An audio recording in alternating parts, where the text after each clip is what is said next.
छोटे थे तो लगता था जहर भी एक मखसूस किस्म की प्रोडक्ट है जो बाजार से जहर के नाम से खरीदी जाती है, जैसे चीनी, पत्ती वगैरह वगैरह। जरा बड़े हुए तो समझ आया जहर किसी मखसूस चीज का नाम नहीं, बल्कि हर वो चीज जो मोहलिक और जानलेवा है वो जहर कहलाती है। फिर चाहे वो नीला तोता हो, काला पत्थर हो या स्प्रे, या फिर किसी मोहलिक जानवर का जहर। अक्लो शऊर में मजीद पुख्तगी आई तो समझ में आया कि कुछ चीज़ें स्लो पॉइजन भी होती हैं जिन्हें हम बहुत पसंद करते हैं, लेकिन धीरे धीरे वो हमें ख़त्म करती चली जाती हैं, जैसे फास्ट फूड, कोल्ड ड्रिंक्स वगैरह वगैरह।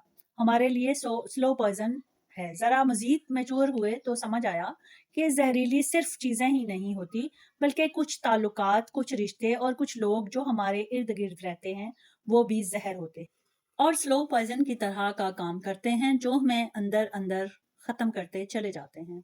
और एक वक्त ऐसा भी आता है जब कोई दवा असर नहीं करती।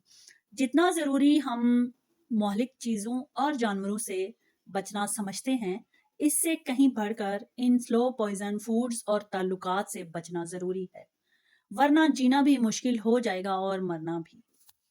अगर वीडियो पसंद आई हो तो चैनल को लाइक और सब्सक्राइब कर दें, बेल के बटन को ऑन कर दें ताकि हर नई आने वाली वीडियो आप तक पहुंच सके। Thanks for watching.